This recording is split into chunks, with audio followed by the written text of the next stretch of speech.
per questions hai versus 300 of this, and 8 hours and 9 hours, so totally 17 hours versus just 3 hours of this. So if you keep calculating how difficult it is, I think he started very rightly saying that सबसे पहली important thing whenever you decide what career you want to choose, you need a clarity. I think that is the only thing you need, कि आपको clear होना चाहिए कि आपको करना क्या है, because most of the time he is a counselor, I'm a counselor for students, and I've been doing it for the last 18-19 years now, and every time a student comes, sometimes with parents, पहला question ये होता है कि ma'am हमें ये करना चाहिए कि नहीं, you know. So again, this is really not an answer that I should be giving you.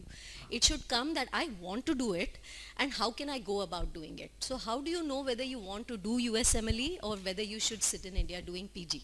I think this is a question which is always going to be a confusing thing for me to explain to you कि USMLE क्यों है. I think इन्होंने जो pyramid बनाया ये बहुत ही clearly explain करता है कि if you want to look at yourself in a better environment, in a probably more research based facilities, अगर आपको family और ये सब इतना ज़्यादा, like there are many people who are very close to their parents' family, they want to be around them all the time, but there are people who say we want to go out, explore ourselves, and have some more things to do in our life, and then maybe come back to India also. तो USMLE का मतलब ये नहीं है कि आप सिर्फ US जाके फिर वहाँ settle होना है. If you would want to come back to India, fortunately for all the MCI recognized people, you can definitely come back and work here in India and some other countries other than that. तो ये एक दो तीन चीज़ें I want to tell you. One, कि क्यों the few things that people ask me, the negative part, I think I'll get over that. Trump, he was very right. The first thing people say कि ma'am अब तो Trump आ गया, अब तो हम नहीं US जा सकते.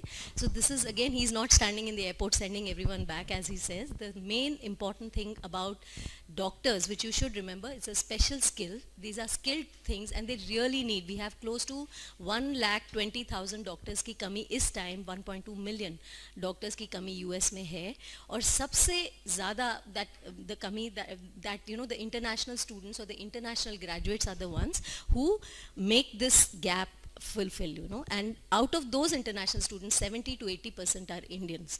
Chinese है, Philippines, Caribbean और ये सारे definitely हैं, लेकिन सबसे ज़्यादा जो doctors who migrate to the US very easily, very the fluid motion that goes on is actually from India, thanks to the brain that we have here, the effort that we can put, and that persistence. मुझे लगता है clarity के अलावा एक consistency होना बहुत ज़रूरी है, because USMLE is a very long journey. अगर आपने first year में decide किया कि आपको US जाना है, तो it becomes relatively easier, क्योंकि आज there is thousands of things available on the internet जो आपको बता सकता है कि US का journey कैसे करना है. There are thousands of people who can guide you, but there are 10,000 people who will misguide you as well, who will tell you कि नहीं सर्जरी तो मिलती नहीं है और वीज़ा बहुत मुश्किल होता है, तो better don't try it. There's lot of money involved in this. So बहुत सारी ऐसी myths हैं. Just 3 or 4 of those I would like to just explain. To start with, USMLE step 1 can be taken in your 3rd year. So if you have a slightest idea in your first and second year, because I was told that there are first and second year students sitting here, तो अगर आपको ज़रा सा भी मन में है कि I want to know more about this journey, I want to know more, then please dig into it. Make it very clear कि आपको maybe in your 3rd year you would want to take your USMLE step 1, and जितनी जल्दी आप ये start करें journey, even if you want to come back to India or you want to just go pursue MLE as a residency or as a fellowship, आपको USMLE के steps हमेशा करने पड़ेंगे, and all the steps are valid for 7 years. तो आप जितनी जल्दी वो steps ख़त्म कर ले और अपने पास रख ले उसको, you make opportunities for yourself. तो मुझे ये लगता है कि this forum is probably meant to just click that button in your head and say that look, you have these options for yourself. अगर आपको अभी नहीं लग रहा है कि आपको करना है, हो सकता है कि come after a few weeks or few months, maybe a few years also, and find out, can I still do USMLE? Even after you finish post graduation, we have doctors here. In fact, I think 20 to 30% of our students sitting in our center on weekends when we have our classes are postgraduate doctors who have already completed their post graduation, and they want to reach on that part of the pyramid that Dr. Samir was just talking about, where they want to do something more, they want to make a difference just to themselves sometimes, may not be for the country or for anyone else, but they feel they are not justifying what they can do, and to just go and have that opportunity to learn something more and come back, or work in different countries and definitely have better monetary gains. Because आप कभी भी जैसे वो imported का everyone has that label that you have gone abroad and you have studied and come back, so even the patients will have I have a lot of students who have now decided to come come back.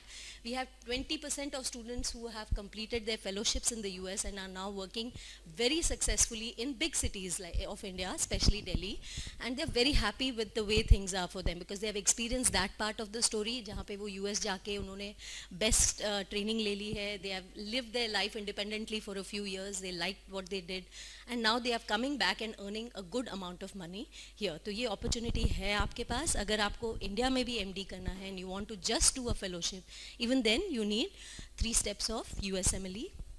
If you give your step 1 in your 3rd year, you can think of giving your step 2 CK and step 2 CS. Step 2 CK क्या है? ये it is your final year obs gynae, internal medicine, pediatrics and psychiatry PSM. These are the only subjects that are required for your step 2 CK.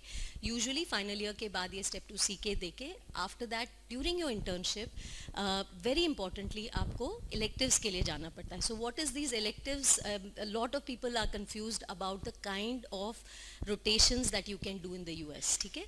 So there are 2 kinds of rotations that you can do. One is clinical electives. तो electives क्या होते हैं? जैसे आप यहाँ पे final year की postings या internship में hands on patients के साथ face to face you know deal with them, you take history, you examine them, make notes, and your seniors come and ask you questions about them, you make presentations with your ward and everybody else. Similarly US में भी आपको ऐसे ही they rotate you through various departments. अगर आपको surgeon बनना है तो आप surgery department में जा सकते हो. उनके जितने you know programs हैं, चाहे वो robotic surgery हो या you know there are so many advances, cardiothoracic surgery or any kind of even simple medicine, basically if you want to do endocrinology, nephrology, उनके हर department में आपको allow करते हैं. They charge money. Most of the hospitals charge a good amount of money, anywhere between $3,000 to $4,000. Some of them like Harvard, Yale, ये सब बड़े नाम हैं. They also, if you you know 6 महीने से 7 महीने पहले if you apply, you send your application with all your paperwork. People go there, just do the rotation, come back, और वहाँ के बाद you know sometimes एक 2% of people after coming back they say नहीं India ठीक है, I think we are better off you know working here because I think it's too confusing for me, I don't like the system. But a good number of them make up their mind ये rotation करने के बाद कि yes this is what I see myself maybe few years from now doing my MD in such a place would really help. तो अगर आप confused हो, अगर आपको अभी लग रहा है कि शायद I'm not sure whether I want to do USMLE, you can do 2 kinds of rotation. एक research based electives होते हैं जो आप 3rd year में भी कर सकते हो. Johns Hopkins नाम सुना होगा आपने, it's a very you know research hub over there and a very big name for research. They are all accepting applications, and I know personally from your college, your seniors, so many of them have gone there and you know they have worked over there, and many of them have decided beyond that that this is my field I want to take, या US में मुझे क्या करना है, एक clarity उस समय आ जाती है. और 3rd year के समय अगर आपने स्टेप 1 दिया तो that makes a lot of difference.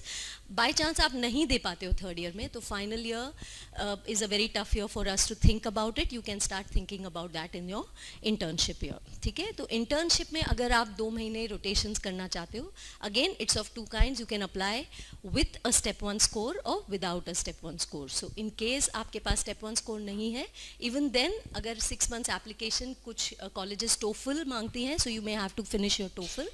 Once you apply 6 months in advance with the application fee and all the letters of recommendation अपने college से, you will need a few letters of recommendation. ये सब करने के बाद जब आप apply करते हो, so you start getting calls from there, और फिर आपको you have to make a payment. So remember USMLE, most of it they expect that you make payments to them, so it becomes a slightly expensive process.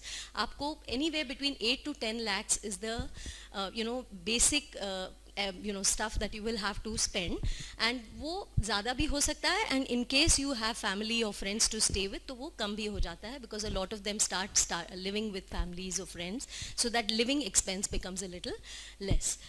और इसके अलावा other than letters of recommendation बहुत important है scoring, क्योंकि बाकी जैसे हमारे just like in NEET PG getting a good rank, getting into a good college, you have a huge number of competition. I sometimes think that clearing NEET and getting 20,000 out of 1.5 lakhs is in fact much more difficult than getting a good score in USMLE, क्योंकि USMLE आप elective है, आप कभी भी दे सकते हो, साल में कभी भी आप ले सकते हो. It is available through out the year. जब आपको लगे कि मैं तैयार हूँ, आपके पास बहुत सारे ऑनलाइन मटेरियल है, हमारे पास डैम्स में इतने सारे ऑनलाइन टेस्ट सीरीज़ हैं, we have got a lot of things that will allow you to understand कि क्या मेरी प्रिपरेशन इनफ है कि नहीं है, and then you can choose your date and give the exam. It's not like NEET PG in that respect कि आपने एक बार दे दिया तो दे दिया, अब आपको सिर्फ अगले साल ही देना पड़ेगा. This is an elective exam, you can take it throughout the year and you can take it when you want to take the exam. Giving it earlier in your medical school time is always important. जैसे doctor Sumer ने बताया, this is given by Americans also, और उनके लिए third year के बच्चे compulsorily ये exam देते हैं, क्योंकि वो जब तक ये एग्जाम नहीं क्लियर करते वो फाइनल ईयर में जा नहीं सकते. So it is an exam for a third year student getting into final year, getting into clinical year. So they cannot go into their clinical year unless and until they clear this exam. They don't need to score as high as we do. Why do we need to score high? It's very obvious. We need a visa to stay and work in the US. The Americans don't need a visa. And obviously अगर वो आपको वहाँ पे बुला रहे हैं और उसके लिए आपको वीज़ा दे रहे हैं वहाँ रहने के लिए, unless and until आप उनके बच्चों से ज़्यादा स्कोर करते हो और you are almost at par with the American students, they don't want to select you. तो सिलेक्शन की क्राइटेरिया स्कोर है, 1 is a score. स्टेप 1 का कट ऑफ स्कोर है 194. So 280 questions and 194 is your score cut off. लेकिन जब तक 230 240 scoring आपका नहीं होता है, अमेरिकन बच्चे 220 बड़े आराम से ले आते हैं. They don't even need to study. It's like a term exam for them. They just quickly go through 1 month. उनको vacation मिलता है in their third year. They read in that vacation and after that they go and give the exam. So most of these kids they get into a 220 score. तो अगर आप 220 से कम ले आते हैं तो then sometimes your application gets filtered out. आपका application पहुंचता ही नहीं है, चाहे बाकी स्टेप्स में आपने अच्छा किया हो या फिर आपके पास बहुत सारे और एक्स्ट्रा करिकुलर हो या कुछ भी हो. They don't see your application at all. Hence the score is a very very important marker. You have to make sure कि आप जब भी दो, क्योंकि ये इलेक्टिव एग्ज़ाम है, आपको पूरे गाइडेंस के साथ और पूरी तरह से श्योर होने के बाद ही ये एग्ज़ाम देनी चाहिए, so that you get into a score that will get you the residency of your choice. ठीक है, क्योंकि एग्ज़ाम भी महंगा है. It's about 60 to 70,000 Indian rupees now एक स्टेप का. सो टोटल स्टेप्स के 2-2.5 लाख रुपए हो जाते हैं. So unless and until you are sure about this exam you shouldn't go ahead. फिर तीसरा स्टेप जो है CS जो एग्ज़ाम है, that has to be given in the United States. तो US में जाके अगर आपको थर्ड स्टेप देना है, इट इज़ एडवाइजेबल कि आपने कम से कम 2 या 3 महीने US में बिताया हो, because you need to be able to speak like them. Even if not like them, at least you need to observe them, क्या वो कैसे बोलते हैं, पेशेंट्स के साथ कैसे पेश आते हैं, whether they are how do they wash their hands, gloves कैसे पहनते हैं, आई कॉन्टैक्ट मेंटेन करना. बिकॉज US में बहुत सारे एक्स्ट्रा रूल्स होते हैं. It is not very simple like here, like he just mention, somebody comes to you, they are so scared of you, they are not entitled, they are all that. We in fact shout and scream at our patients almost every time I see in a government hospital. I have worked in government hospitals and I know how short tempered we are with patients. If we try to do something like that in the US, you're debarred for life. You can never ever look at a patient if you raise your voice with a patient, because wahan pe patient is the whole and soul. The patient is the one sitting in a room and the doctor walks and sees the patient. It is never the other way around कि आप doctor अपने cabin में बैठा है और patient आके आपको मिल रहा है and sees you, because you are the main person here. But there the patient is the main person and the doctor goes towards the patient, asks him everything. तो ये सारी चीज़ें हमारे लिए बहुत नहीं है. There is a lot of difference between the way we work here and the way we will work in the US. तो ये क्लिनिकल रोटेशंस के बाद ही आपको पता चलेगा. So if you can do 2 electives and then do your clinical exam and come back from there, that will give you a very big plus point for the exam. And the clinical rotations में आपको जो letters of recommendation मिलेंगे वो mandatory है, क्योंकि India से आप चाहे जितने मर्जी, कई बार ऐसे होता है कि we have our uncle and aunty and some friends father who can write a letter of recommendation for us. तो उनको बहुत अच्छे से पता है कि शायद इंडिया से या आपके कंट्री से आप जो रिकमेंडेशन लाते हो, they are not interested in that. Similarly for research also, हमारे पास जो ICMR के रिसर्च प्रोजेक्ट्स हैं, इसका मतलब ये नहीं कि आपको नहीं करना है, पर अगर you do something in the US that has more value than whatever you can do in India. So always make it a point that give your steps, get good scores, do not give your steps without being prepared for it. Give it at your pace. If you don't want to give it in third year, give it in your internship or even 1 year after internship, but make sure you get good scores. Whenever you go for your clinical skills, please make sure you have done at least 2 rotations. अगर आपको USMLE करना है तो electives के लिए please be sure that you are preparing for it during your internship, and do not complete your internship and come and say I want to do my electives, because once you are a graduate you cannot touch patients in the US. It is called an observership. Matlab you can only see, then you cannot touch, and that doesn't have as much value as when you rotate with the patient and actually see the patient like an American student. तो जिसको भी interest है USMLE में, just make sure the 3-4 main criteria: good scores, 2 rotations in the US. Try to complete all of this within internship if possible, क्योंकि जितना year of graduation near है आपका, अगर आप old graduate होते जाते हो और थोड़ा late आपने apply किया हो, तो वो थोड़े से कम और chances आपको मिलते हैं. So earlier you apply for your exams with all the steps, and give your CS only after completing at least